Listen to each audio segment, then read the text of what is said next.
Today's episode of the Fan Feed Network podcast is brought to you by Bonheur Jewelry. What is up, everybody? After an extended break, Fan Feed Network is back. Hope everyone had a good holiday. And tonight we've got a special episode. We're going to deep dive some of these big games from last week and week 13, how the Bills dominated the Pittsburgh Steelers in Pittsburgh, and also talking about how the Chicago Bears in the year 2025, our Lord, dominated the Eagles in the offensive line, defensive line, all over. We're also going to make all of our week 14 picks. We're going to review our picks from the last couple weeks to see how we're doing. And we're just going to talk all things week 14. So welcome everybody to the pod. If you're new here, make sure you like and subscribe to the channel. Leave a comment, come and hang out with us. We'd love to hang out with you and talk about these games coming up. Also, you can follow us over there on Twitter, Instagram, TikTok. We're active on all three of those. And you can also listen to this show on anywhere podcasts are streamed if you can't listen to it during the live stream. But with all of that being said, Trey, what's up, dude? What's up, man? It's been good to talk to you, dude. It's been quite a while. Been a while, yeah. I went back and looked at our last episode because I was trying to see how our game picks went on the last live episode and just totally forgot it was 2 weeks ago. Yeah, crazy. So just wild. We had a good Thanksgiving slate of games, though. I thought that was a really enjoyable Thanksgiving. Yeah, it was a lot of fun. I mean, the Thanksgiving week was, oh my gosh, I can't wait to get into this stuff too, because Thanksgiving Day had some great games. I mean, notably the Dallas Cowboys over the Chiefs. That was such a huge game. My gosh, but Lions Packers was also really fun. I didn't get a chance to see a whole lot of the Sunday slate of games because we went to that Sunday night game in Washington. Right. How was that? Dude, super cool. It was wet and cold, which kind of sucked. But outside of that, like the game was a lot of fun. Been to a few stadiums and it seemed kind of quiet, if you ask me. And I don't know, maybe that's just because who knows? Maybe that's just because the fans are kind of winded. Right? Maybe they're kind of bummed out from the rest of the season, but Broncos country showed out. It was cool. It was fun. It was fun. Look at that winded pod. We've got Seamus in the chat. Who's the new guy in the Broncos hat? It's been so long. It's been so long since Trey's been here. I've been sick for like 3 weeks. Legitimately, this is like the first day that I've been back and been able to like speak clearly. So it's so funny because that was our last episode. Was you were getting sick like mid pod and like lost your voice, and so the very end of it, your voice is going out, and then we don't see you for 2 weeks. It's like, where is he? Dude, it was funny too because I remember like right before we started that, I was like, I can do it. I've got an hour and a half. And then, by the end of the hour and a half or whatever it was, I was like, oh, I can barely speak. Yeah, it was crazy. And probably a tough episode to do, especially when you're talking about your Broncos beating the Chiefs. It's worth it. It was got to be worth it. Yeah. We got Kendrick up in here. What up, dude? Kendrick is stoked right now. Dude, let's go Panthers. Oh my gosh, let's go. I will never forget, this preseason, Kendrick was like, we're going to do it. We're going to make the playoffs. We're going to be at least 500. We're going to make the playoffs. And this whole season, I've been like, man, I really hope that's the case. And holy cow, Panthers are on a roll, so we're there, dude. Kendrick, my guy, everything you say from now on is gospel. And I'm going to listen to every single prediction you have. That's right. Yeah. Yeah, dude. That was the one game I told everybody on the Sunday show that Caleb and I had we put in a couple bets. One of our bets, we did just a money line parlay for the 1 o'clock games. Yeah. And I had every single one except for I bet the Rams to beat the Panthers, which who would have thought that would have been the game to kill the bet.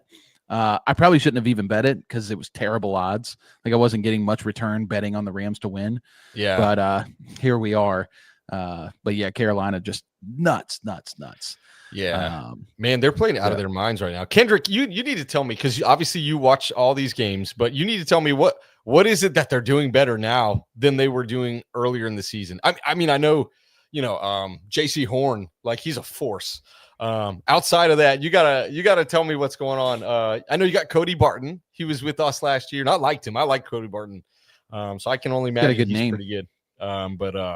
But yeah, man, let me know because I'm interested. I know he had didn't Bryce Young have 3 touchdowns? He had 250 yards and 3 touchdowns or something. No, not in this game. Okay. That was the game before. Was that 2 weeks ago or maybe 3 weeks ago that he had a great, insane game? But this game, it was all running. I mean, they just ran the ball straight down the Rams' throats. Rico Dowdle, and actually it was Chuba Hubbard who actually played the best out of the 2 running backs. But they were just converting, and Bryce looked really comfortable, which it's me and Kendrick talked about this a few weeks ago. I bring it up all the time, but we were literally on the edge of being like, oh yeah, Bryce Young just needs to be benched. He needs to be sat for a couple years. He needs to, just take a back seat. And as soon as we said that, Bryce started bawling out. And the Panthers themselves started bawling out. It's like Dave Canales heard people talking about him, and he was like, "No, I'm going to coach my butt off." And sure enough, that's exactly what he did. So I saw this. I saw this meme online, and it was like Bryce Young whenever they say he's about to lose his job, and it's like this dude in Madden throwing 90-yard passes. This is Bryce Young. Yeah, he just he's the best quarterback in the league. All of a sudden, it's crazy. It's so funny because when I went back and looked at our game picks, you've had a terrible record of betting with the Panthers. Whether you bet them to win or lose, you're always off. You did bet that the 49ers would beat them 2 weeks ago. Yeah. So that was good. But I think you took the Rams this past week, which both of us did. I mean, I don't think anybody really thought the Panthers had a chance. Yeah. I mean, in this case, I'm going to keep betting against the Panthers so they keep winning. For Kendrick, I'll sacrifice my record for the record of the Panthers. Let's go. Let's keep pounding. Let's go, Carolina. Keep pounding, baby. Yeah. All right. Well, cool. Let's get into this. We're going to start with some news and notes just to catch everybody up on what's been going on in football world. First big set of news, Jaden Daniels has been a full participant in practice already this week. He projects to start on Sunday against Minnesota, which that's just wild after we saw what happened to his arm. In that game, obviously his non-throwing arm, but to come back after that kind of injury, whoo, good for him. Yeah, that's a big deal. I don't think the Commanders are anywhere close to playoff contention though, so it doesn't really matter. It's probably more for the fans, right? They're I think they're technically still in it, mathematically still in it, but okay. Oh no, that might have been until this week. I mean, exactly. They're 3-9. Yeah, there's I mean, why don't you said you went to the game, but let's talk about this game real briefly. Yeah. Broncos Commanders. We talked about it on Sunday. We had Jose on and Caleb was on, and we were just talking about how we couldn't see a path for the Commanders to even keep this a close game. Yeah, and sure enough, the Commanders balled out against the best defense in the NFL. Marcus Mariota was just dinking and dunking all the way down the field. Looked calm, collected. I mean, looked like an all-pro quarterback. And obviously they lose in the very end of the game on a batted 2-point conversion for the win. But I mean, that was just an incredible game. What was your take on that game? Yeah, I mean, officiating was terrible in that game for both sides. Both sides. I was watching this game and I was like, dude, that's not a foul on Washington, and that's not a foul on Denver the whole time. Anyways, that's besides the point. But dude, Marcus Mariota, I think is how you say it actually. Mariota. Yeah. Did you hear? Oh, you didn't hear Chris Collinsworth. No, the whole game, he was pronouncing it Mariota. That was so weird.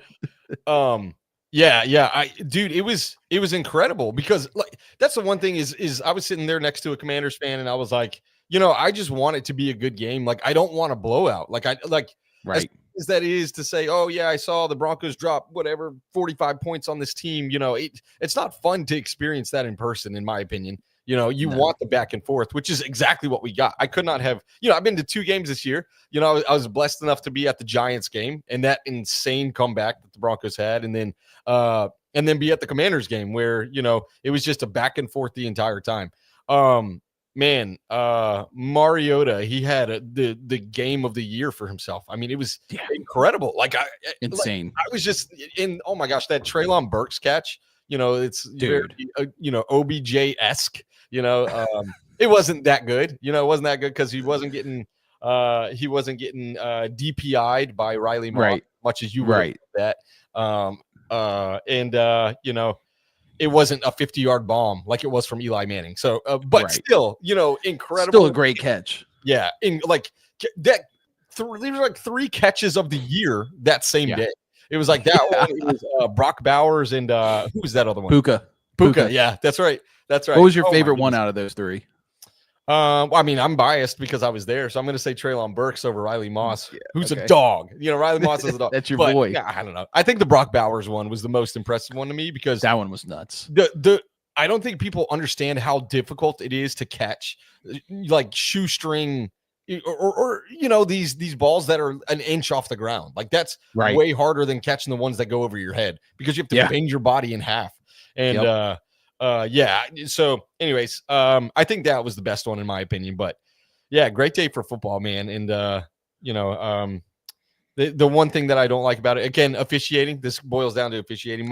Mariota had a better game because they said Terry McLaurin, you know, scored on Pat Surtain. I'm sure I'm sure you're watching Cooked that. him. But Cooked did you see like the mega illegal pick? You know, Deebo Samuel legal knocked pick, Pat bro. Surtain. He literally knocked him on his butt, dude. Like he was sitting down on that play. Like that's what happened.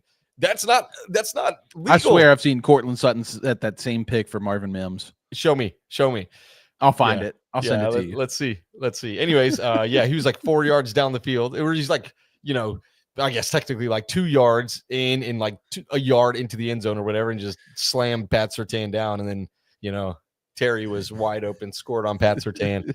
Yeah, it sucks that a great play call. Wasn't his fault. Anyways, had that not happened, they wouldn't have been in that position. And then Talanoa Hufanga, who's been playing at an all-pro level, he had like a really bad pass interference that would have sealed the game on that 4th down. Like they had an interception on him, but I'm glad it played out the way it did because it was, you know, up till the very last second. You go into overtime, and you know they're playing into midnight on the East Coast, and man, what a fun game it was. That was an insane game. Yeah.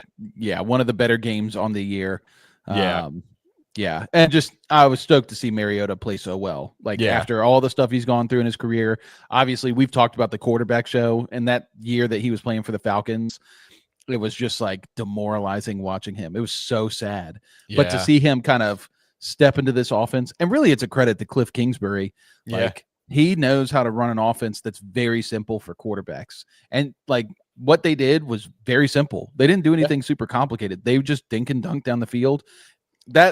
Oh man, the last drive in the 4th quarter and the last drive in overtime, the refs were absolutely blowing it. Dude. They were absolutely killing me. It was so bad. It was like, well, and also their first touchdown drive, Rodriguez, he ran that 8-yard touchdown. That penalty before it, I don't know if you remember that. Nick Benito was basically like rolling a guy off of his guy. So he was just like pulling him off. Anyways, it wasn't aggressive or anything. It was literally like he was just like, hey, get off my guy, because he was like laying down on his leg or like on his ankle or something like that. Sure. And then he gets up, and one of the commanders, I can't remember who it was, came over and literally pushed Nick Benito, and he pushed him and he fell, and then they threw a flag. And then all the Commanders fans were like, oh man, that really sucks. Like he shouldn't have done that. And then they were like, penalty on Nick Benito. Like, and then they called it on Nick Benito, and they were like, and they said, Washington erupted. Unnecessary roughness. And they threw it on Denver, and everybody was like, what just happened? Like the guy sitting next to me was like, I don't understand what just happened. And man, it was really bad. Anyways, that set them up for their first touchdown. It was a nightmare all evening, man. Officiating is bad, man. They're really bad this year. Sunday was very bad. There were a lot of missed calls all over, all across the games throughout the day. It was really brutal to watch, especially like Sunday night. Obviously, I'm going back to that one. They called that holding, which it was a holding. Like on the end, like that's technically a hold, but both of us know, like they don't ever call that. Exactly. They don't ever call that. And really, it didn't have like a huge effect on the play because Mariota was going to get that throw off anyway. So it just to see Mariota throw a deep ball and them catch it and get down the field, and then they call the penalty on the holding. Even the ref looked like upset that he had to call. He was like, holding. on the offense, and it was like, but then they come back and throw the exact same route, but on Riley Moss. And I don't know what he did. That looked like that might need to be investigated. That little stutter stop he did that gave Debo. Was it Debo? Yeah, Debo the extra step. Yep. Like that just didn't seem right. Because Riley had him pretty locked down. He did. And I think, honestly, man, what I think it is that he just really doesn't want to have those penalties. Like that's the one aspect of his game that he doesn't want to, that he doesn't want to hang on to. Like everybody knows him as the penalty guy.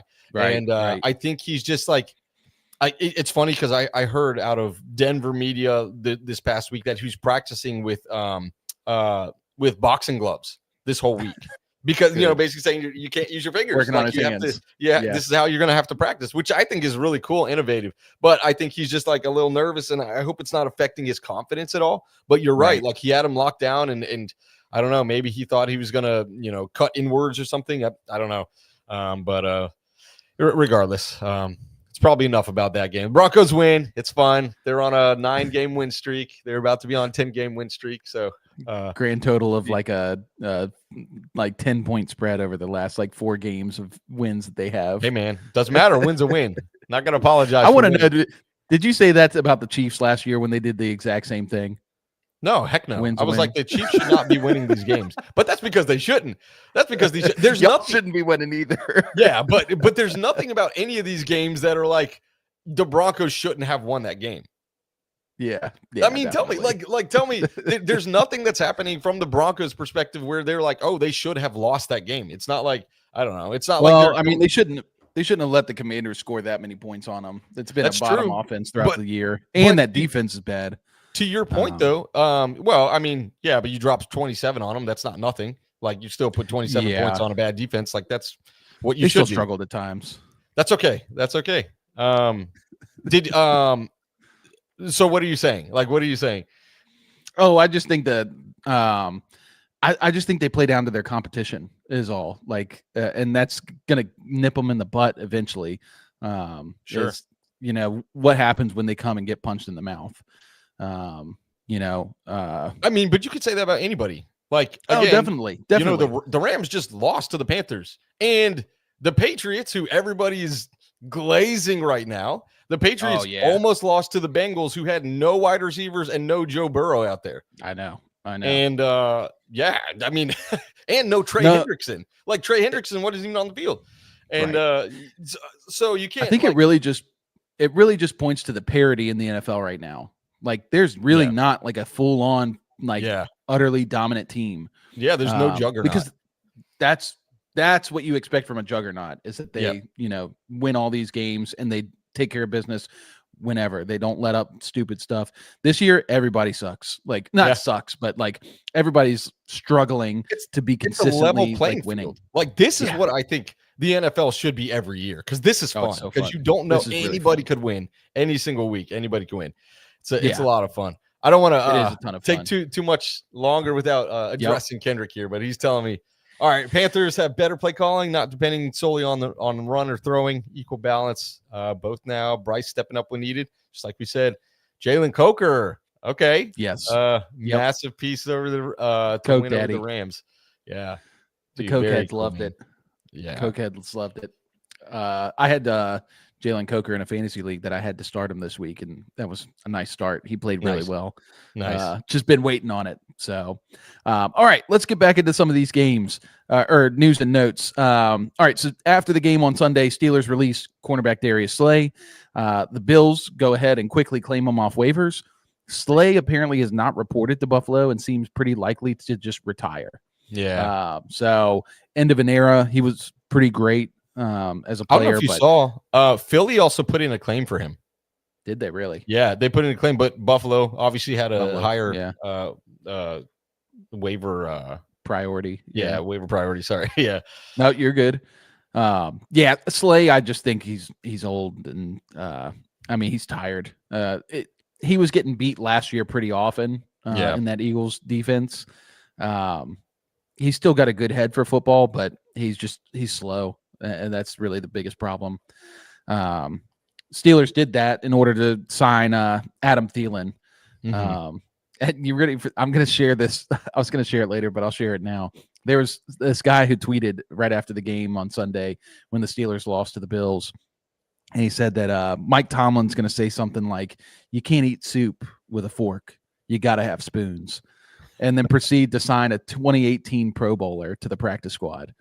And this guy literally called the future because they go and sign Adam Thielen to the practice squad. Yeah, oh my gosh. It's so funny. That's crazy. You can't eat soup with a fork. That is a classic Mike Tomlin type phrase. Yeah. Other news, Justin Herbert, he's got that broken bone in his left hand. He's questionable for Sunday.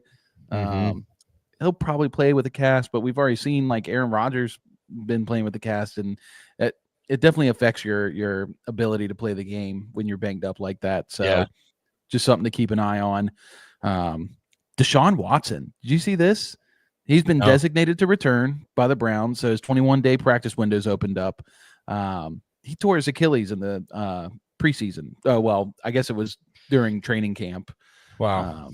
So he might be returning within the same year. He's not coming back. I mean, think so? Not unless the Browns hate him. Not unless they absolutely hate him and they're like, we're going to send you out there to kill you, essentially. Like, I would do it. Yeah. No. I would do it. Oh my gosh. Well, and I mean, they look, I mean, they've been winning with Shador. Justice. I mean, why would they throw him out there? Yeah. Well, maybe they want to tank. I don't know. Maybe they want to take it, grab a quarterback next year. Maybe they can have 9 quarterbacks on their roster next year. Right. Yeah. What did they have coming into the season? Was it like it was like 6 or 8. 7? At one point it was 8. Oh my gosh. It's so crazy. All right. Cornerback Sauce Gardner has a calf injury. He's expected to miss a few weeks. Huge blow for the Colts after they just traded 2 future first-round picks to go get this guy. They also traded Adonai Mitchell, who has been playing extremely well in New York. Shout out Adonai. And, everybody was praising Carly Ursay-Gordon, and rightfully so. Rightfully so. We talked about this, I think, that, we love that she went out and got a piece for their team. She's killing it. And they're, willing to compete and willing to lay it all out to compete. And that's what teams that are competing do. They go get those pieces to, fill in the gaps that they have. Yep. Can't blame her for that. Nobody can tell when somebody's going to get hurt. You can't predict injuries, but this is what you have to bake in to trading for a veteran player. Stuff like that can happen. Yep. And will you be able to withstand that? And she thought the risk was worth the reward, and she's just hitting on the negative side of the results. And hopefully he comes back soon, because Colts, I think, really need him. This was a shocker. Mark Andrews has signed an extension with the Ravens. Dude, 3 years, $39 million. Is there something wrong with Isaiah Likely? Is there, dude? I don't know what's going on, because as soon as Isaiah Likely signed his contract earlier this year, I was like, that's it. Mark Andrews is gone. They're probably going to ship him off before the deadline. And then they sign him too. And what are they doing? I don't know what they're doing. How old is he? He's 32, you said? I think he's 32. He's got to be older. Yeah. That's just crazy money for a guy that old. Dude, that is crazy. It's wild that you would pay Mark Andrews that much when you already have a young, budding tight end coming around. Right. I don't know, man. It's so weird to me. It's so weird. He is 30. Okay. He seems older. But he does seem older. And obviously he's not the reason they lost to the Bills last year. But he dropped that easy, touchdown or 2-point conversion. Yeah. It was right in his hands and dropped it. Honestly, what this says to me, because the Ravens have so many problems with their roster right now. Yeah. They're a bad team right now. Maybe not bad. They're middle of the road, but trending towards bad. Their leading pass rusher, the guy who's got the most sacks, is Mike Green, the rookie, with 2.5 sacks on the year. That's abysmal. Abysmal. And to spend $39 million on this tight end when you have another guy like Likely right behind him, I don't know. It just seems odd. What it says to me, though, is that's Lamar's safety net. Yeah. And they have to get him and keep him there, like a Zach Ertz for Jaden Daniels, Mark Andrews for Lamar.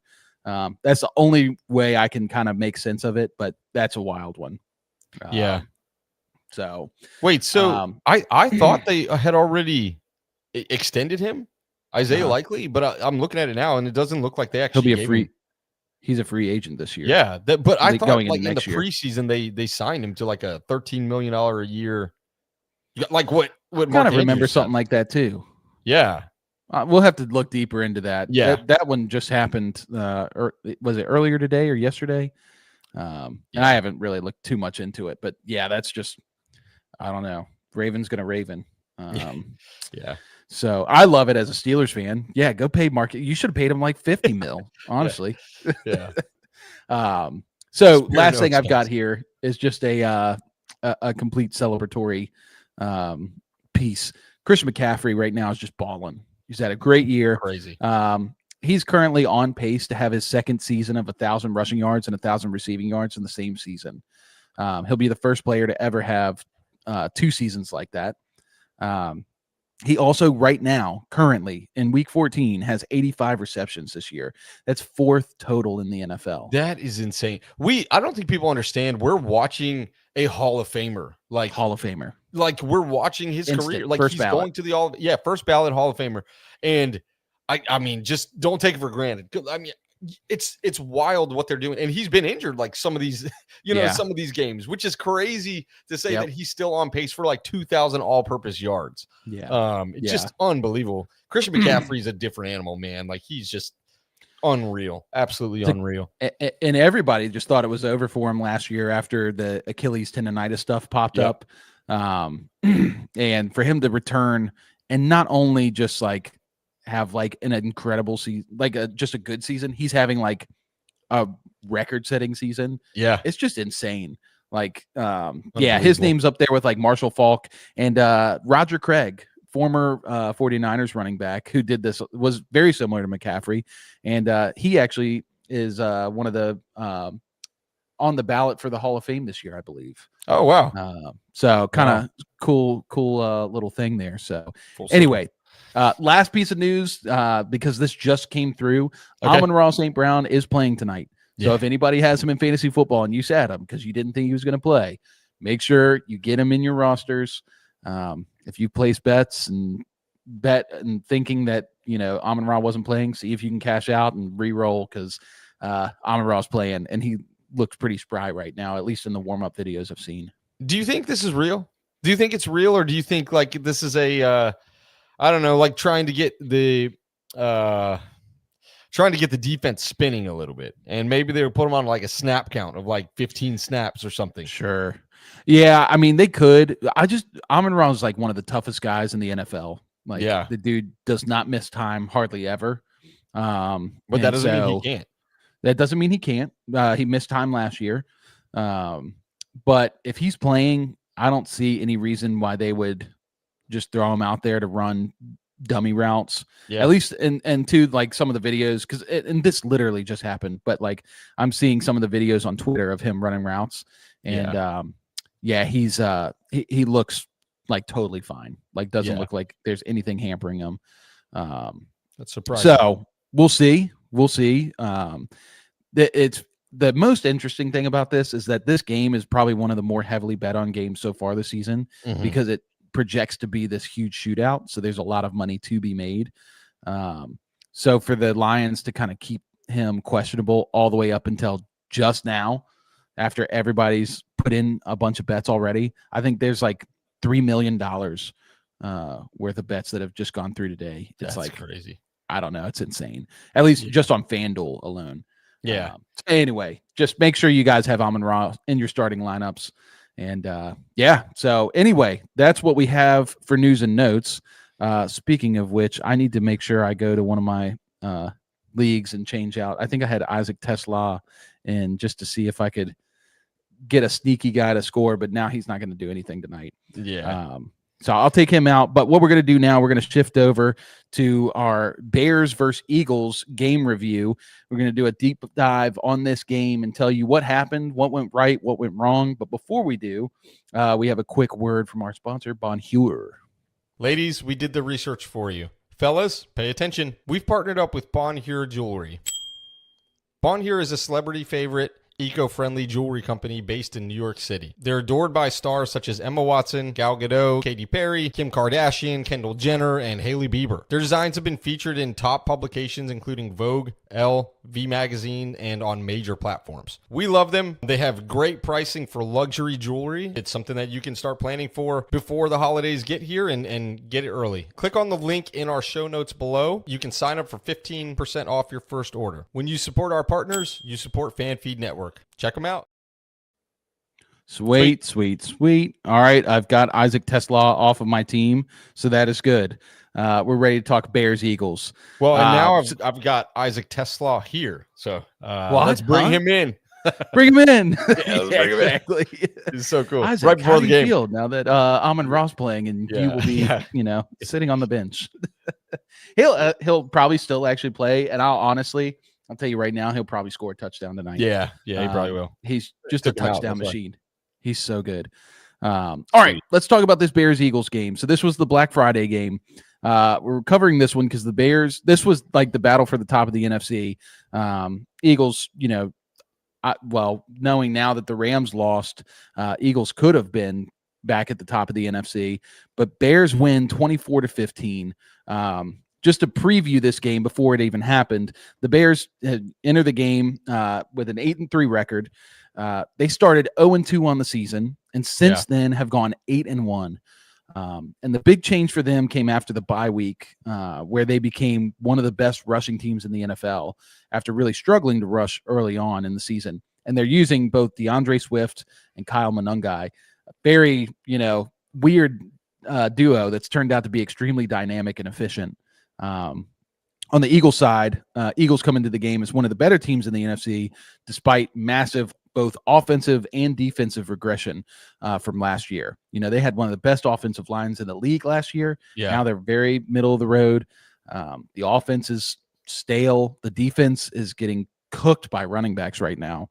And coming into this game, they had just lost to the Cowboys in Dallas in a game in which they held a 21-7 lead. The whole second half, they score 0 points and end up losing 24-21 to the Cowboys.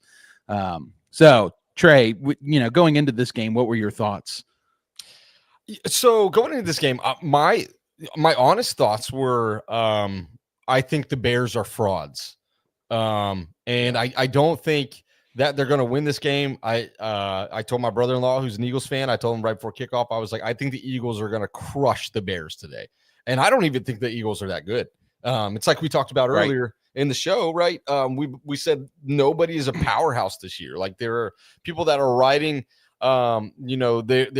their past teams, the 2024 teams and 2023 teams, and to say, we are the San Francisco 49ers, we are the Kansas City Chiefs, we are the Philadelphia Eagles, like we are good, because that's what they've been in the past. Anyways, that being said, I was kind of still on that a little bit with the Eagles. So my initial thoughts were, the Eagles are going to crush them because they're just better. They're a better team. They were 4-0. They're now what were they 8-3 or something? They were 8-3 entering that game, and so I was like, it's going to take a lot for them to beat them, and I think that this is where the Bears run into the buzzsaw. What am I wrong?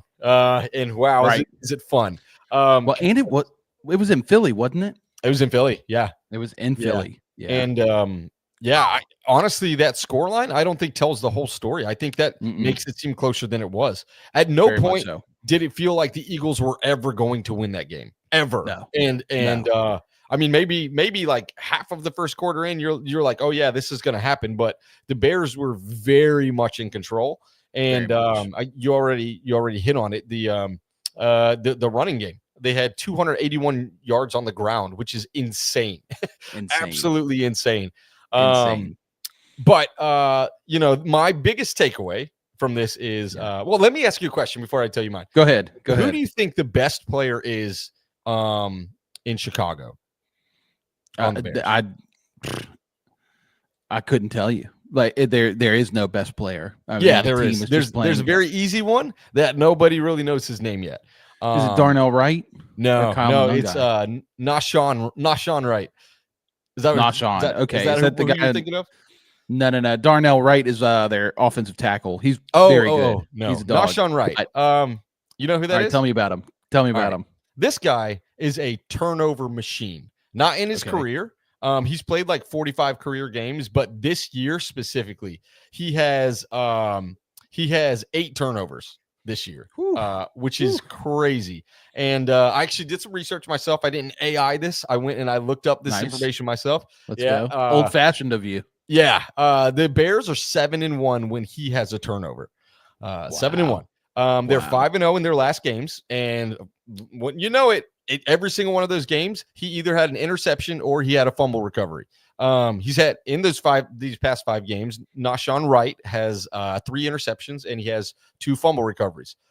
Yep. One of the fumble recoveries was against Philadelphia, and he forced that fumble. So he forced it and he recovered it. This dude is incredible, absolutely incredible. And I was actually put on to him a few weeks ago by Dominic. He's our Eagles writer, obviously. Yep. Well, to you, it's obvious, but yeah, he was like, watch out for this guy because he's our Bears writer. Yeah, our Bears writer. Yeah, you said Eagles writer. Sorry. Yeah, sorry. I meant Bears writer. Yeah, sorry. But he actually has an article posted about Nashawn Wright.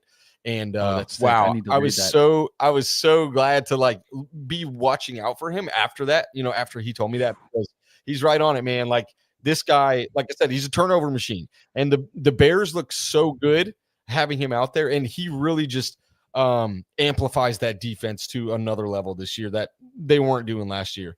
On the other side of the ball, it's really quick. What position does Nashawn Wright play? Is he DB? Yeah, he's a DB. Yep. Okay, cool.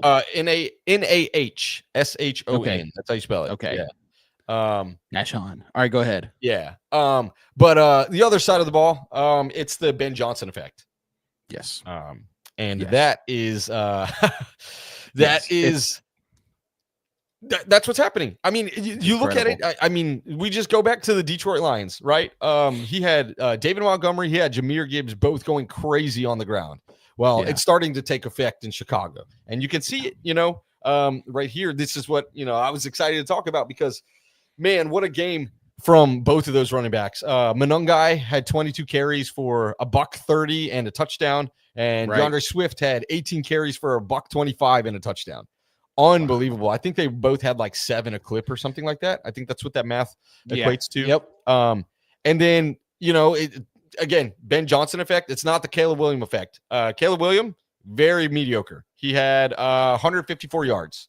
He had, I don't think he even had a touchdown. He had like a 56.9 rating, and no receiver had more than 36 yards in that game. Pretty crazy. Wow. Pretty crazy when you think about it that way. It's insane. But it's the whole theme of this episode, right, is like you're talking about. It's winter is coming. What are you going to do? Yep.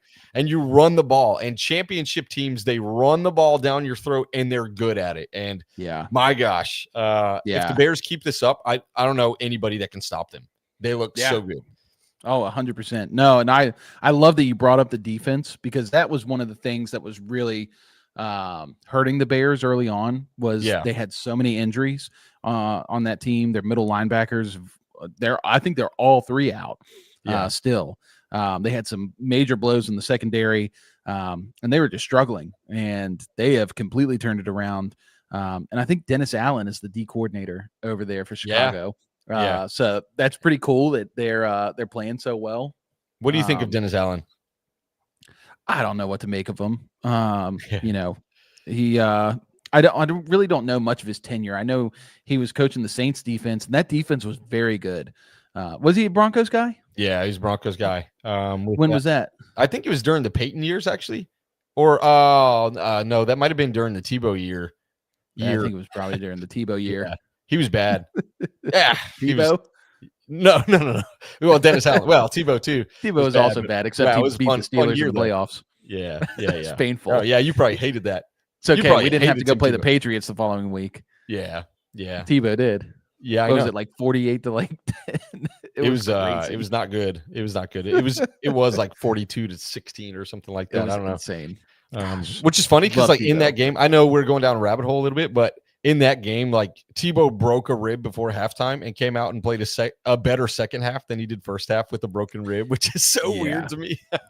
He's a dog. Like, I mean, I know he wasn't good in the NFL. He never really was a great passer. Yeah. But just like a fighter, like one of the toughest guys to play football. So nothing but respect for Tebow. Yeah. All right. But So what did you quick, see? I was just Bears. Yeah. Yeah, I was going to run through some of the first half to talk about that. So the big thing I saw from the Bears in the first half, they were trying to run these real long drives, being run heavy and keep the time of possession. So they started out the game with like an 11-play drive. They failed on 4th and 1. But then the Eagles turned around and they got 1 first down and then went 3 and out. Yeah. So Bears got the ball back and they ran another 11-play drive. So between those 2 drives, they took up a pretty good amount of time, 5 minutes per drive. That was the entire first quarter, was those 2 drives and the Eagles 5-play drive. Yeah. So 22 plays to 5 plays in the first quarter is an insane play differential. And that's why you run the ball, is keep the possession on your side and make their defense tired. Now, they only had 7 points to show for it, but this is what we're talking about with winter coming, imposing your will. This is where playoff football comes into play. And this is what the Lions were not really doing as much. They were very pass happy with Ben Johnson. And so I think you brought up the struggles with Caleb Williams. He's been inaccurate. He makes bad decisions. And instead of putting the game all on his shoulders because he is struggling, they've kind of taken that away and they're running the ball extremely well. I've got a new favorite Instagram account to follow, and I'm going to give them a shout out. Fan.watchers1 or film.watchers1. So this kid is just a film guy. He watches game film and he breaks it down. And I'm going to reference him for both of these games today because he just brings out things you would never see. But just talking about the offensive scheme for the Bears and how they would run motion, they'd run a tight end to go right past the quarterback, and before, like right after passing the quarterback, they'd snap the ball and he would counter to the opposite way and create this like trap blitz or trap block to allow the running back space to run. And it was so effective against this Eagles defensive line, which is a great defensive line. Jalen Carter, Jordan Davis, they've got some ballers on that D line. They got great linebackers. But the Bears had hats on everybody on the defense and were just imposing their will from the very start of this game. Get into the second quarter briefly. The Eagles ran a somewhat successful drive, got a field goal. And then following that, the Bears hit a 15-play drive, 6 minutes and 20 seconds left, taken off the clock, 68 yards total. They kick a field goal, and then a bunch of 3 and outs to end the half. So really the story of the first half was just the Bears dominating. They're getting those first downs. They're not going for massive chunk plays. They're just running the ball and getting first downs and slowly, methodically marching down the field, keeping the ball out of the offense's hands for the Eagles. And I don't know if you were watching that game, but every time the Eagles had the ball on offense and, it was like 3rd down and they didn't convert on a 3rd down, the whole stadium was booing. Yeah. It was crazy. The Boo Birds came out early in that game and they were not happy the whole game because it's like we said earlier, like at no point did it feel like the Eagles were going to win that game the way that the Bears were carrying themselves. And maybe this is like jumping ahead a little bit, but I have the time of possession here in front of me too, like, which is exactly what you were saying. Like you just want to keep the ball in your hands. The time possession ended with the Bears having 39 and 18 seconds to 20 minutes and 42 seconds. So literally double the amount of time in the Bears' hands. So, and when you don't have the ball, you can't score, obviously. And that's the point, right? Like that's how you beat, the good teams, is you just don't let them have the ball. Yeah. And, what was that? Was it a Texans game earlier this year where the Texans had the ball for like 45 to like 48 minutes of the game? And I can't remember who they were playing, but they won pretty easily because they just held onto the ball for like the entire game. And that's why you have a complete team. That's why the run game has come back so strong, because these cover 2 shell defenses have cut off the ability to really chuck the ball deep down the field. And the other thing is quarterback play across the NFL has really decreased. It's not very good in general. Like I was just talking to a buddy of mine back. He was talking about Tom Brady, and I was just like, man, I didn't appreciate Tom for what he was at the time because he was always kicking the Steelers' butt. I hated him. But dude. like between Tom and Peyton, we had Drew Brees, we had Phillip Rivers, Ben Roethlisberger, Aaron Rodgers in his prime. Aaron Rodgers in his prime. Like all these guys were these pocket quarterbacks who were just diagnosing defenses and dicing them up every game.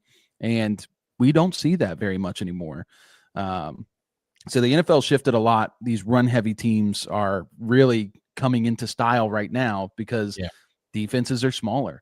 And that's the way to take advantage of it. We've talked about the Rams 2 weeks ago, running that 13 personnel, 3 tight ends on the line. And it's dominating. And I think that's because like the defensive coordinators are finally catching up and they're building their teams to stop the pass, which is why teams are able to run on them again.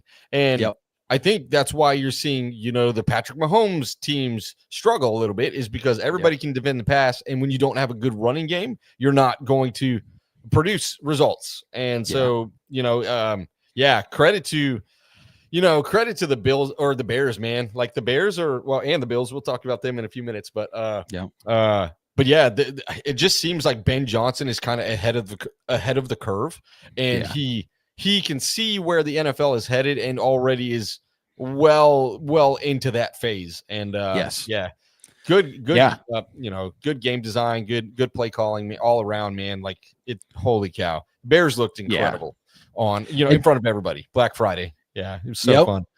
You alluded to it earlier too. I think the biggest turning point in this game, like you said, it felt like the Bears were going to win the whole time. Yeah. The biggest turning point was when the Eagles lined up for the tush push in the third quarter to try to get that short first down. And Nahshon Wright?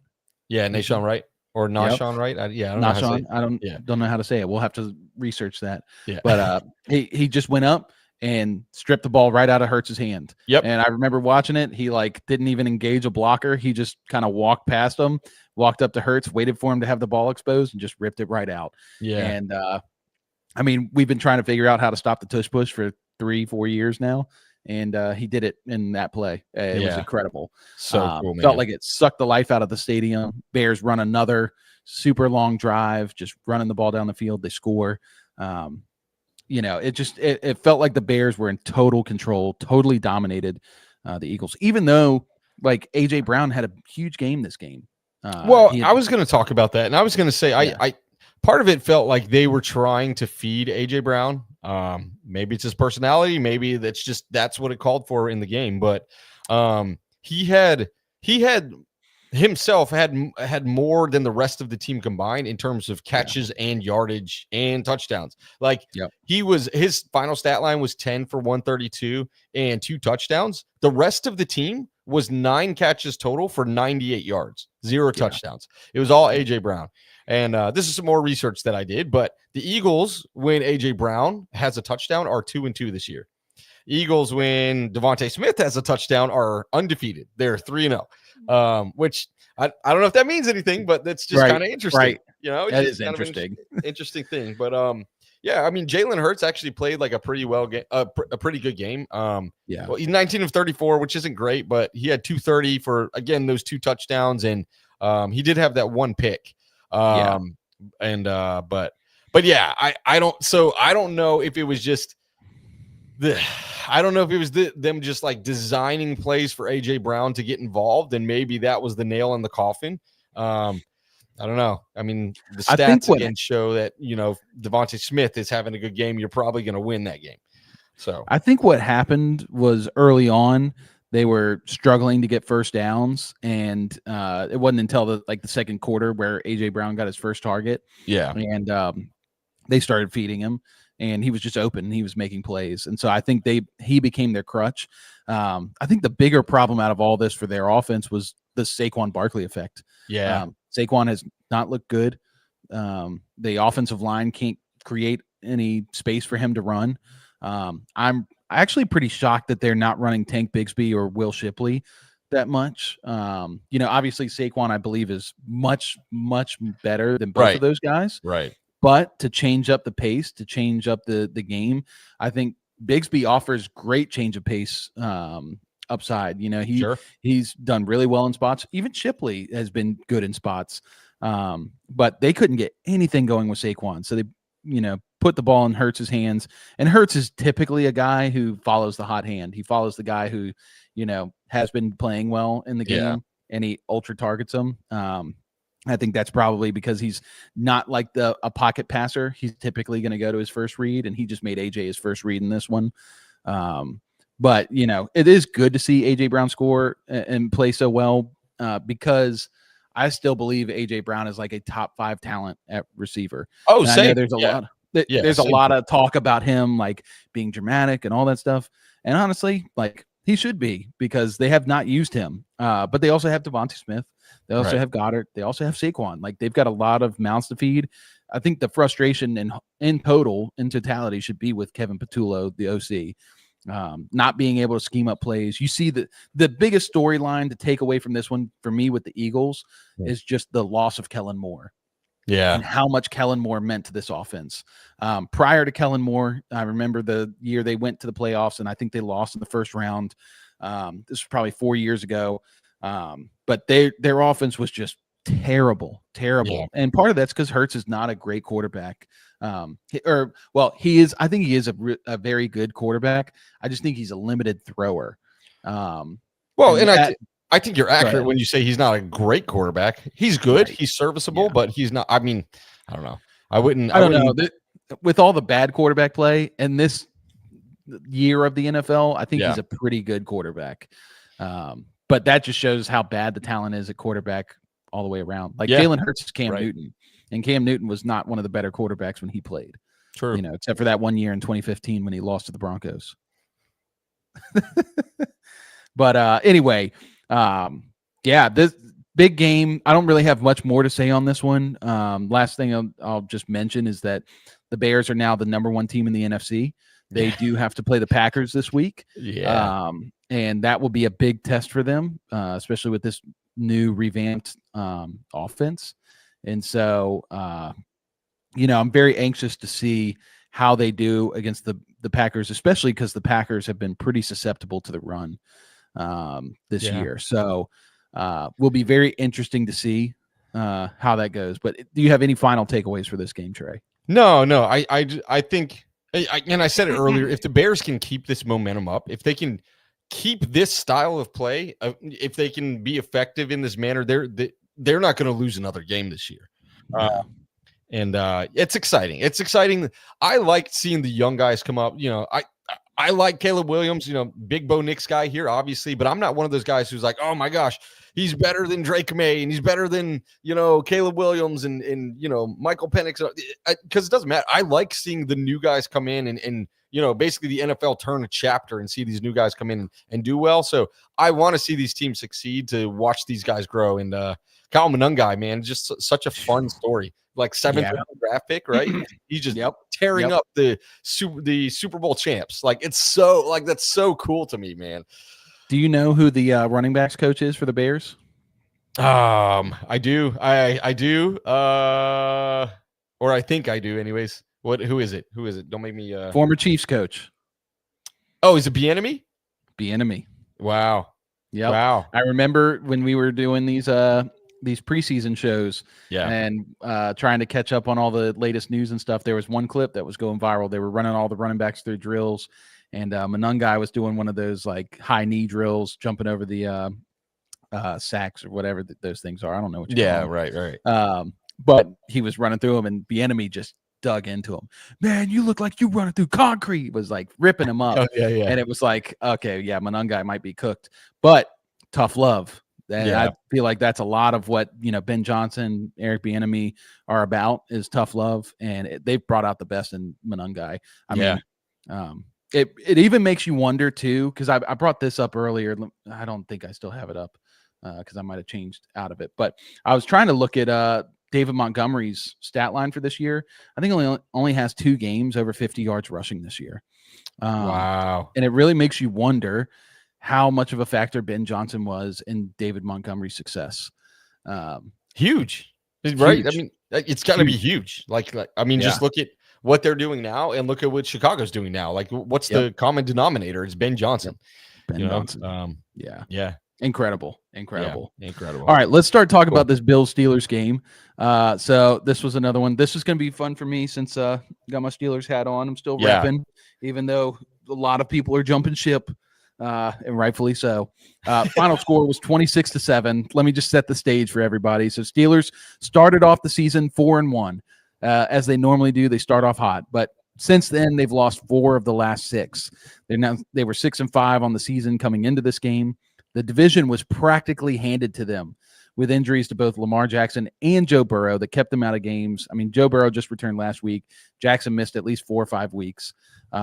So Steelers had it handed to them on a silver platter, and they have not been able to win against good teams and against, average teams. Troy's in here. What's up, Troy? You're just in time for me to start ranting about the Pittsburgh Steelers. What's up, man? Good to see you. So for the Bills, Bills have been very up and down this year. They've lost some games they definitely should have won.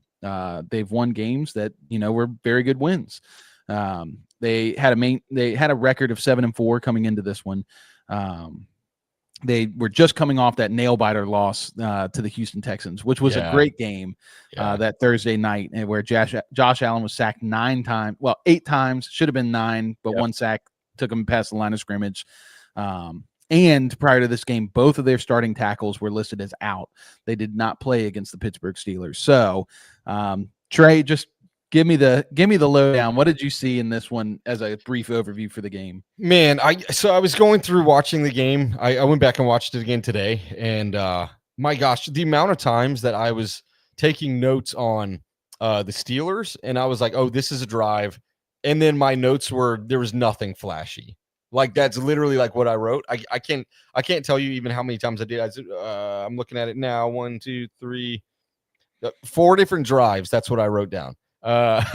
There's nothing flashy about it, which that's a big thing, because like everybody, you can make anybody look good. Like if you're calling plays for them. And I do question the coaching. I question the offensive play calling. And I how much of it is Aaron Rodgers? How much of it is who's your OC again? Arthur Smith. That's right. Arthur Smith. That's right. So how much it is of either one of them, we don't know. We will probably never know, but it's obviously not working. They can't do anything against they're not like a great defense in Buffalo. But the fact that you could only put up 7 is really concerning. Yes. I mean, they actually looked good early though. I mean, I remember there was there was a good throw on 3rd down on their first drive, and then 19 Calvin Austin. Yeah, Calvin Austin. Yeah. He had like that big drop where I thought he should have caught it. It was in his hands. It looked like he was trying to bat it down. Yeah, it was weird. It was so weird. He should have caught that ball. But I thought it was a really good throw by Aaron Rodgers. And that, I think, was basically the entire feeling like for the rest of the game. And he missed that there was that other one with Roman Wilson, number 10.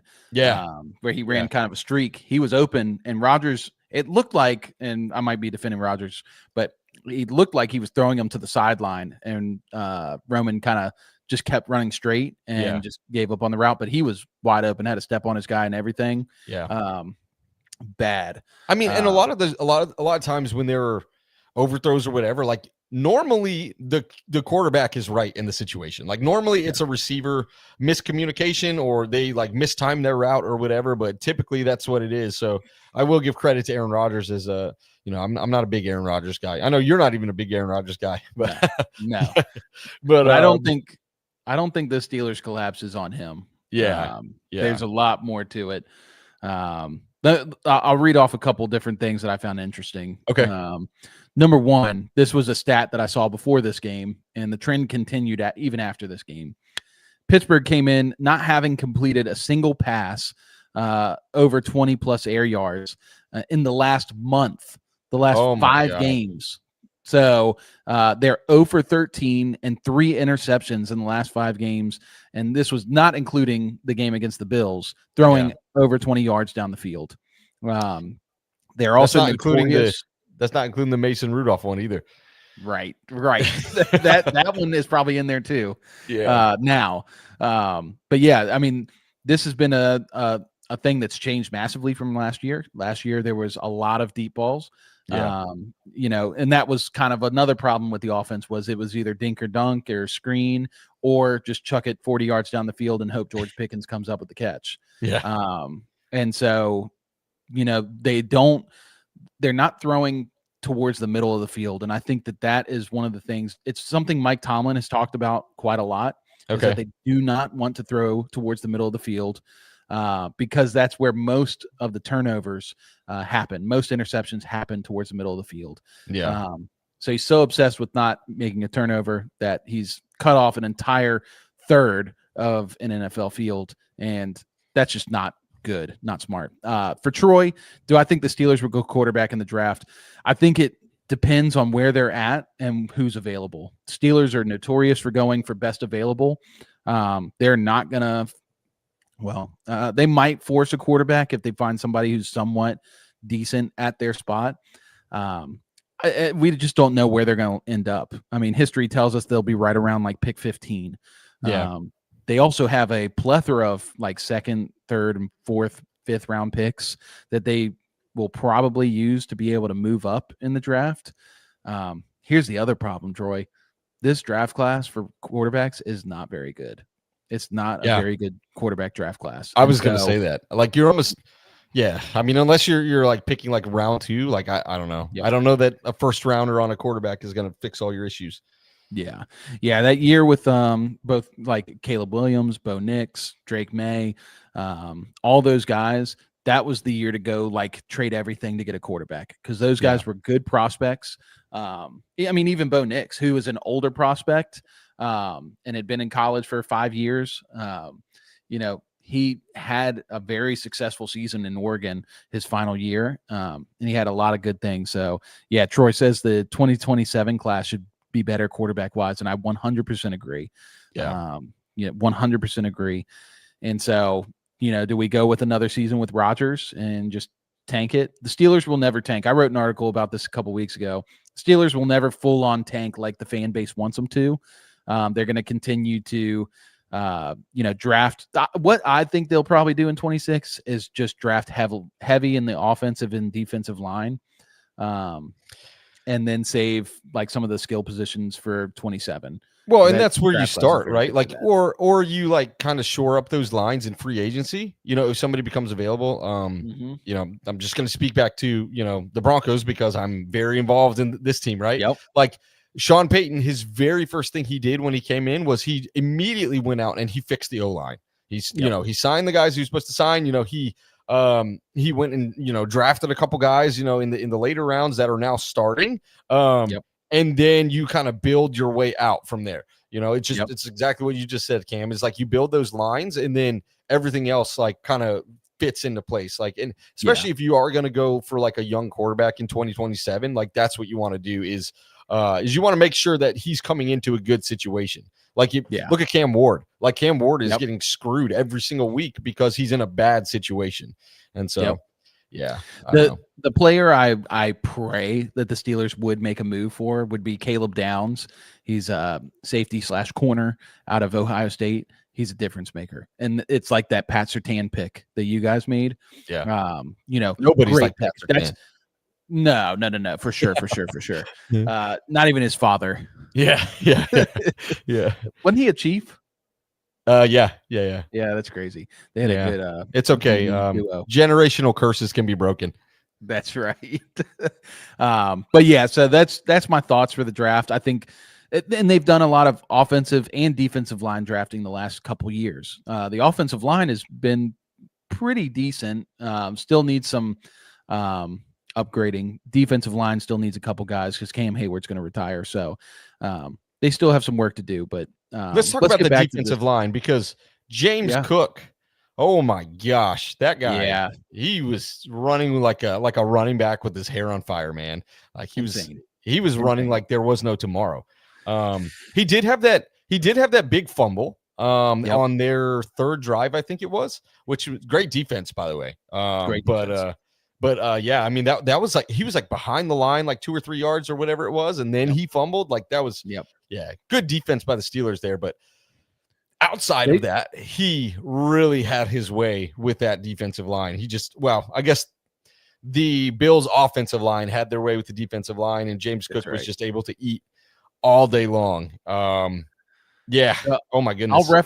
I'll reference Film Watchers one on Instagram again. Go watch them. I don't know much about film. I don't know what to look for when watching film. He lays it out, breaks it down super easy.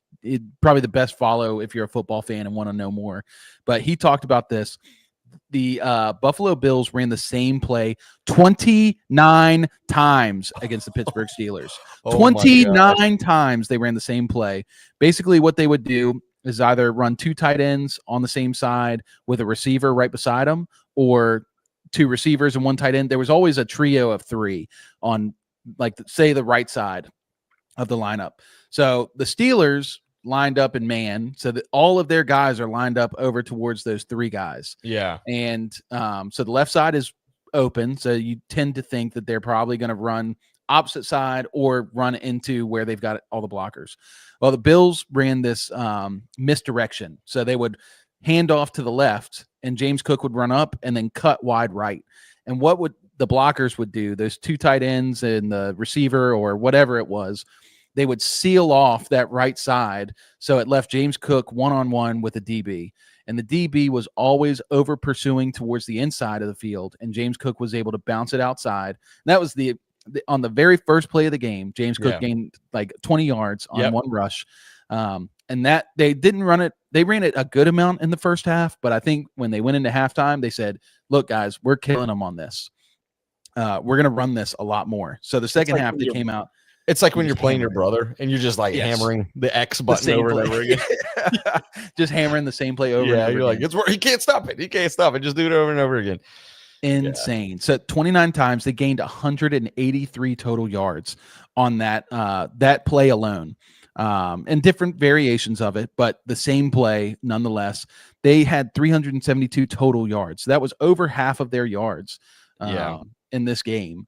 Was off of one play alone, and the Steelers had no answer. And this is one of the biggest problems with the coaching staff, is that they are terrible at adjusting. We talked about that Steelers-Bengals game when Jamar Chase had like 16 targets in the first half. Yeah. And they interviewed Mike Tomlin and said, what are you going to do to stop Jamar Chase? He said, we don't care. We need to stop the run. And it's just like digging your heels in and kind of sticking to what you think is best instead of adjusting to what is currently happening. And you see Ben Johnson, you see guys like Clint Kubiak, Sean McVay, Kyle Shanahan, all these great coaches in the NFL today, these younger guys. The number one strength of theirs is their ability to adjust on the fly. Yeah. We hit this 2 weeks ago with the Rams about the Puka Nacua injury and how they shift to this 13 personnel, and they found success in it. He could have said, no. We've got Jordan Whittington. Jordan Whittington's, kind of like Puka Nacua. So we're just going to run all the same stuff, but with Jordan Whittington. They would not have been successful. They had to adjust, and they adjusted to something that worked. Mike Tomlin does not do that. Arthur Smith definitely does not do that. And defensive coordinator Terrell Austin should have been fired 1,000 years ago. He should not be in the NFL. He is so bad. So this is just, to me, a complete failure in the coaching staff, really. And obviously, a lot of people have seen the Twitter post about, well, what's going to happen to Mike Tomlin. I see people already editing him into Giants gear, saying that the Steelers should trade him to the Giants. Big Ben said on his podcast this week that he'd probably be a better fit for Penn State. So Steelers Nation is very upset, and I think rightfully so. I mean, Trey, where do you stand on Mike Tomlin being the future coach for the Steelers? I don't know. I think all signs are pointing towards a divorce, an amicable one. I think a lot of times when stuff like this happens, it just feels like both sides know what needs to happen, and then it's just like they're both nervous to do it. I think Tomlin is nervous to say, hey, I'm ready to be let go, and I'm ready to leave or whatever. And I think the Steelers are also like, what is this going to do to the fan base? How is this going to look, PR wise, that sort of thing. So I think they're headed that direction. But you got to give credit to, the Bills and Joe Brady, their offensive coordinator, because it's kind of like what we were talking about with Ben Johnson. Like, they just called a really good game. And like Josh Allen, for instance, I think he had less than 154 or 150 yards. He did. He had 123 yards, which is crazy. Like 123 passing yards against the Steelers, and James Cook had more than that on the ground himself. He had 144 yards on 32 carries. Pretty crazy. He was a workhorse. Yeah, workhorse. Yeah, it's like you just do what's working, and not only that, it's like who's their backup? Ray Davis. Ray Davis. Even he came in and he had like 70 yards himself. And it's just, I mean, they just decided we're gonna win this in the trenches, just like you said, Cam. And and we're gonna just run the ball down their throats. And I don't have the time of possession in front of me. I'm sure I can find that in just a second. But dude, like that's how you win these games. Back-to-back games. Again, it's the whole theme of this show is how do you win not only in the cold but like in the playoffs. And you have to run the ball. Like it always comes down to that. You have to be good at running the ball. And who ran the ball best in the Super Bowl last year? Like I bet I can tell you who. I bet it was Saquon Barkley. Like I don't even have the stats in front of me, but that's championship football. Like I said earlier. Troy says if Tomlin's let go, the Giants will try to get him for sure. I don't know if he'll be let go, and I'm with you on that, Troy. Like I was going to say on the Tomlin thing, like Steelers don't fire coaches. I mean, even Matt Canada, who like Steelers fans just can't stand, the old OC from Ben's like twilight years, his later years. He was horrible, but they kept him on for his full contract, and then they terminated him when the contract was up. Tomlin, Tomlin's going to have to make a choice to maybe, step away. That's going to be the way that the Steelers move on from him. I don't even necessarily think that it's the full on a Tomlin problem. I think the problem is Tomlin hires too many yes men that kind of play his style of football, and he needs to surround himself with better minds who challenge him. He needs offensive coordinators who are like, hey, I know we want to establish the run, but if the run's also not working, we need to be able to adjust. And on defense, he needs a guy like Dick LeBeau, who had, 40 years in Pittsburgh's organization, who, called his own defense and changed on the fly. Time of possession, Trey, you brought this up, 42 minutes to 18 minutes. Wow. 42 to 18 minutes. So this was another game where the Bills, and like you said, I want to give props because this isn't just like, oh, the Steelers just failed and that's why they lost. Like the Bills came in with a fantastic game plan. Yeah. They play the Steelers pretty well and historically, but they ran all over them. And this is exactly what Baltimore did to Pittsburgh in the playoff game last year, where they just ran the ball, kept the time of possession, and destroyed the Steelers' will to even be in the game. And and that was one final point I wanted to make about this was Buffalo on their final drive.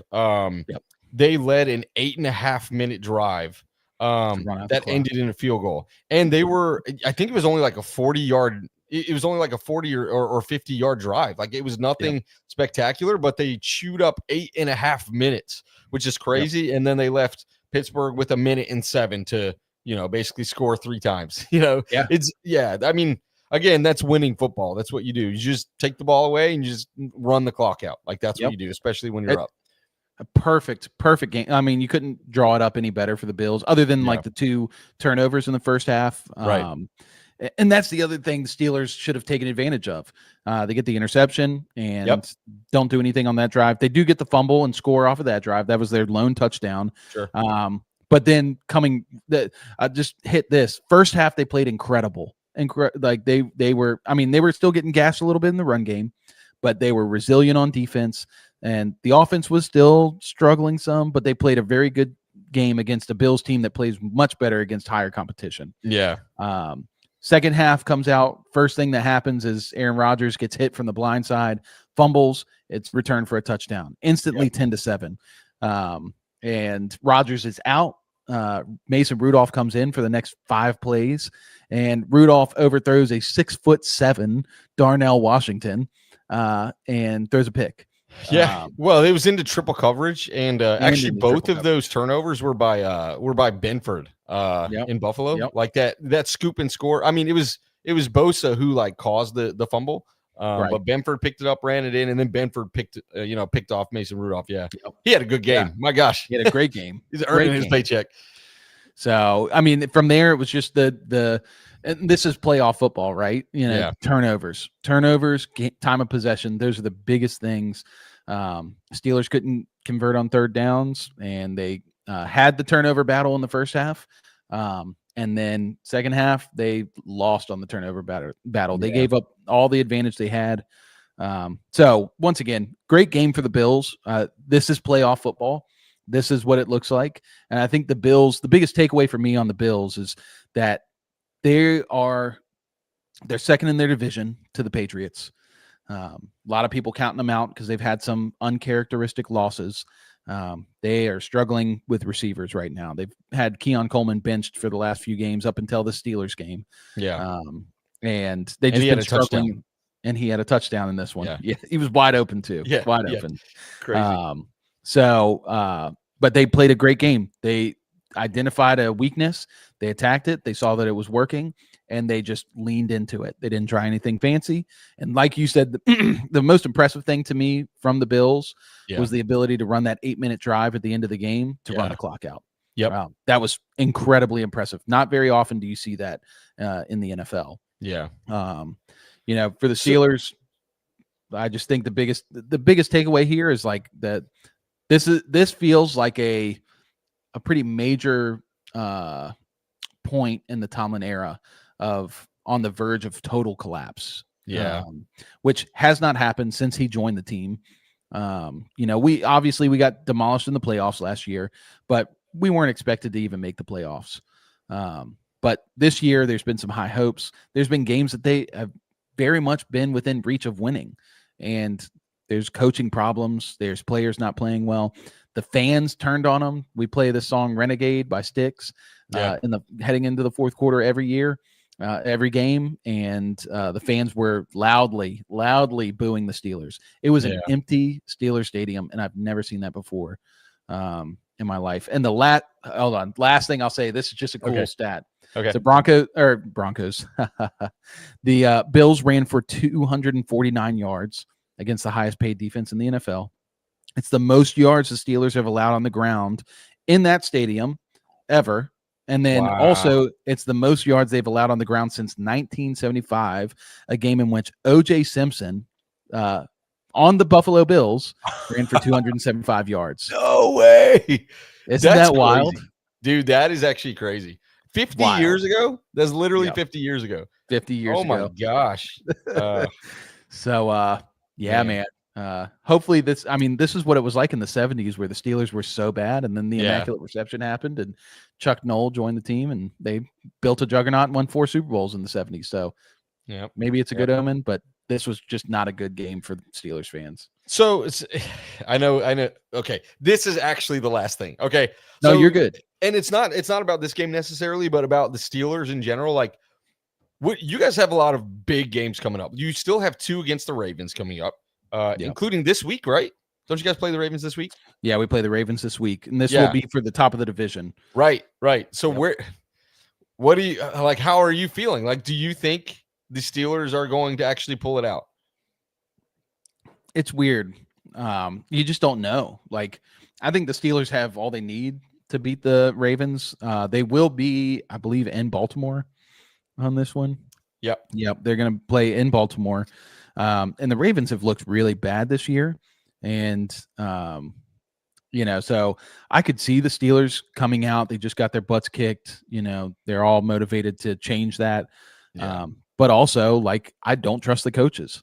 I don't trust them right now. And that's the hardest part. So really, I don't have high hopes for that game. I think they could pull it off. They do play Lamar very well. They're one of the only teams in the NFL that like really play Lamar extremely well. But yeah, I don't know. Yeah, I well, think I Derrick mean, Henry could lucky for you, like destroy us. the Ravens don't look good right now at all. Yeah, so Yeah. I mean, they could hand the division back to you on a silver platter again. Right. Say, and then twice we in the will same lose year. it. We will lose it. And We then- are not winning the division. And then you'll lose it in January when We'll lose to the Browns. Yeah, right. Guaranteed. We will lose to Shador and the Browns. Yeah. So anyway, yeah, this was a bummer of a game. But I was telling the guys on the fantasy show, I was like, man, everybody's teams are playing so well. Like Dom's a Bears fan, Alex is a Patriots fan, you're a Broncos fan, and then there's Cameron. Yeah. And his Steelers are they're like 500, but also they suck. So dude, it's just like, oh no. You know what's crazy is like I think the total amount of losses between the three teams, like the Patriots, the Broncos, and the Bears, they might not even equal the losses by the Steelers. I know. It's so bad. So yeah, anyway. Well, yeah, cool. That's it for that section. I hope everybody enjoyed that. I think the big takeaway here is just we're heading into December. A lot of teams trying to clinch playoff spots. And this is also like how you start to see which teams are going to separate and really make a long run in the postseason, especially if you're looking into betting on NFL games or anything like that, or you're just trying to impress your friends by guessing which team's going to, win the Super Bowl. You got to find these teams who can, dominate in all three phases, who can run the ball, who play good defense. I mean, that was the Eagles last year. A lot of people were down on the Eagles heading into the postseason because their offense outside of Saquon was, not great. That they were just felt like a upper mediocre team, and they ended up blazing through the playoffs and dominated the NFC, and then dominated the Kansas City Chiefs in that Super Bowl. I mean, absolutely dominated them. So, and right now it's wide open. Both AFC and NFC, it's wide open. Anybody could win the Super Bowl this year. And that's a fun thing to see. So I'm really excited. Yeah, it's going to be fun. So, all right, Trey, it is 8:07. We're going to go through some of these game picks. Sweet. Real quick, I'm going to go back to week 12 to our predictions because we didn't do that. Okay. I went 9-5 that week. You went 10-4. Nice. And I think I didn't calculate, but I was 2 games ahead of you. Okay. So that game, you're 1 game back. You're 1 game closer. Week 13, I was 10-6. You were 9-7. So it's back to 2 games separating us. Yeah. But still, we're both positive, both 100%. I'm trying to see. I know we had some pretty good upset calls that I wanted to highlight because it was good. You didn't call that. Never mind. Maybe I won't do this right now. I did call the Bengals to beat the Ravens. Did that not feel like such a Bengals win, though? Yeah, of course. I mean, Joe Burrow came back and, that one felt wild to me. I think the Ravens were like 7.5-point favorites. And that's crazy. The Ravens were not good. Ravens Bengals get Burrow back, and I don't know. So anyway, we continue on, Trey. And now it's on to week 14. We've got some games we're going to guess. First game is Thursday night's game. Cowboys take on the Lions tonight in about 10, 15 minutes. Who you got in this one, Trey? Give me the Cowboys. Dang, I was going to say I like what the Cowboys are doing right now. Since the trade deadline, they've been on fire. I mean, Quinnen Williams is a beast. And that defense all of a sudden look kind of spicy. So I like what they're doing, and I don't like what Detroit is doing. That's for parity's sake, I'll go with the Lions. Okay. Just because it's pretty close, but I'll say on record, I definitely think the Cowboys can win this one. They're playing really good football right now, and like you said, defense is dominant. It's gonna be fun. Oh my gosh, this is gonna be a fun game. Like I'm excited to watch this one. I'm not usually excited to watch Thursday Night Football, but this is gonna be a good one. I guarantee it's gonna be like 17-16. Everybody knows it's gonna be like 38-31, but it will probably be 17-16. What's the point total? Point total is 55.5. Oh my gosh, that's crazy. That might be the biggest total I've seen so far this season. All right, next game: Seahawks at Falcons. Seahawks, easy. Seahawks. Yeah, Yeah. easy on that one.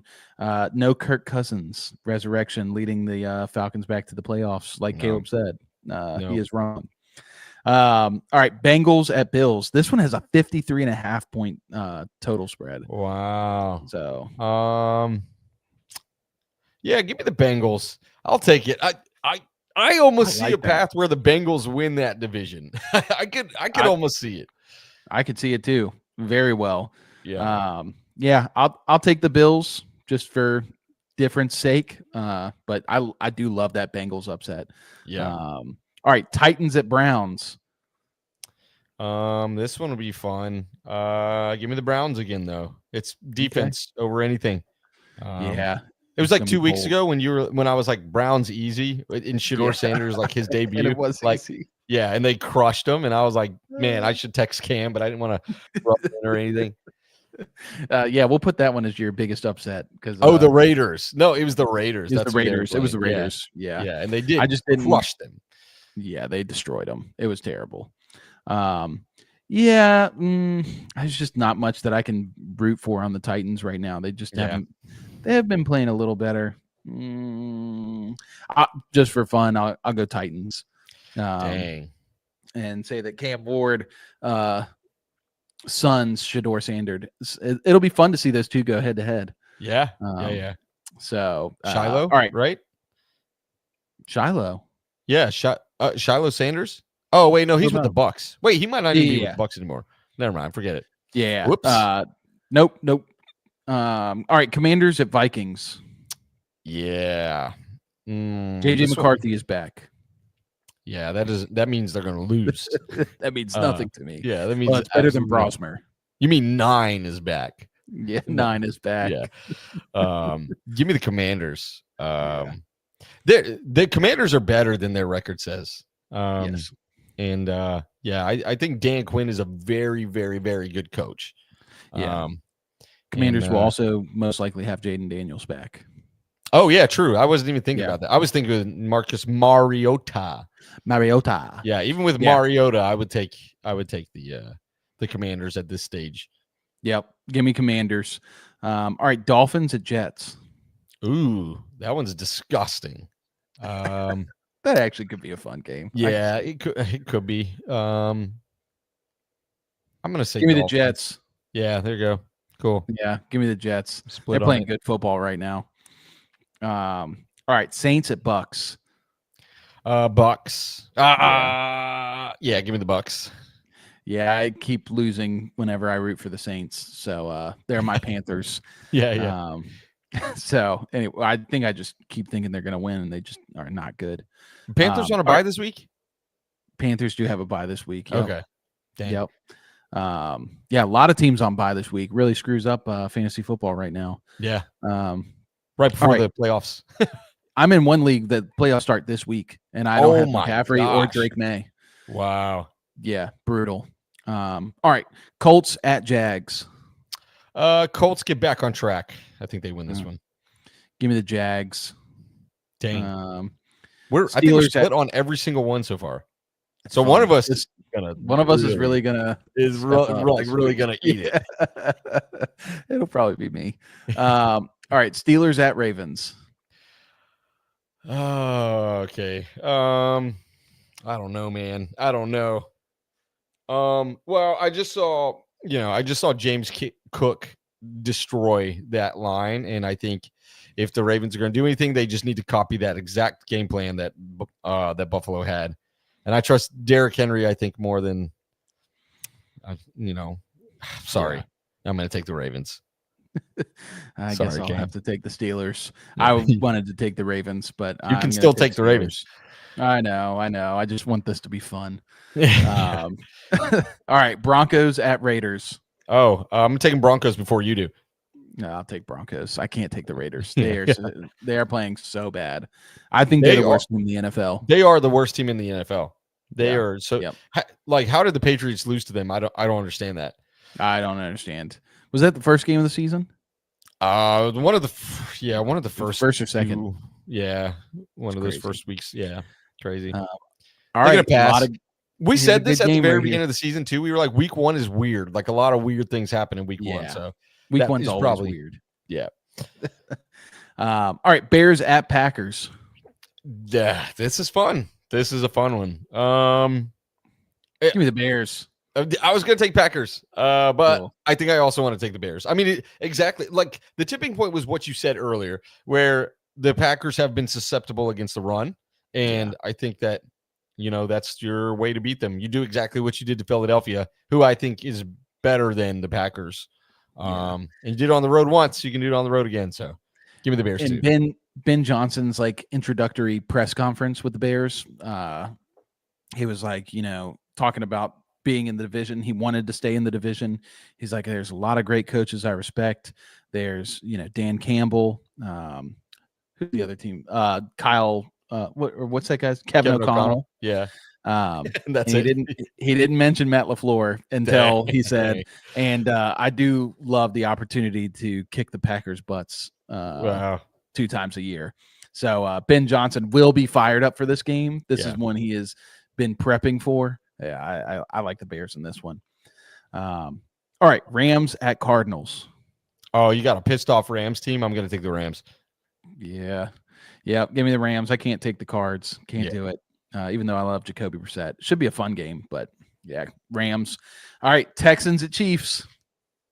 Oh, this is it, boy. This is it. This is the nail in the coffin. The Texans are going to essentially end the Chiefs playoffs hopes right here. I think this is it. Yeah, give me the Texans. They're playing really well. That defense is so good. If the Chiefs can't beat the Broncos defense, they're not going to be able to beat the Texans defense. So I'll take the Chiefs. Yeah, just I to knew be that different. was coming. But I also really feel like the Texans are going to win this one. Yeah. The Texans defense, dude, so insane. It's good. It's really good. Yeah, it'll be an interesting matchup. Rashee Rice versus what's his name? Derek Stingley. It's not going to be interesting. Derek Stingley's going to wrap that guy up, and you set him down for Christmas and say, "Here you go." That's right. All right, Eagles at Chargers. Marion Hampton should be back for this game. Both teams 8-4. That doesn't mean anything. He wasn't that good before he got hurt. Whoa! All right, dude. It's the truth. Go look it up. Give me the Eagles. I want to take the Eagles. Yeah. I can't take the Chargers in this one. Eagles. Yeah. Herbert questionable. Marion Hampton coming fresh off injury. Yeah. I think the Chargers are pretty bad on the both offensive and defensive line right now. So, all right. Well, that's it for week 14 game picks. That's all we got for the show tonight. So everybody, thank you so much for being here. If you haven't already, please hit the subscribe button, like the video, share it with your friends and family, leave us a comment. We love when people hang out with us and talk to us. You can also follow us over there on Twitter, Instagram, TikTok. We're active on all 3 of those. You can also listen to this show on podcast, anywhere podcasts are broadcast. You can listen on your way into work, your way home from work, or anywhere in between. And Trey, with that, we will end, and we'll see you guys on Sunday to review all of the Week 14 action. So everybody have a good night. We'll see you next time. Ladies, we did the research for you. Fellas, pay attention. We've partnered up with Bonheur Jewelry. Bonheur is a celebrity favorite, eco-friendly jewelry company based in New York City. They're adored by stars such as Emma Watson, Gal Gadot, Katy Perry, Kim Kardashian, Kendal Jenner, and Hailey Bieber. Their designs have been featured in top publications including Vogue, Elle, V Magazine, and on major platforms. We love them. They have great pricing for luxury jewelry. It's something that you can start planning for before the holidays get here and get it early. Click on the link in our show notes below. You can sign up for 15% off your first order. When you support our partners, you support FanFeed Network. Check them out.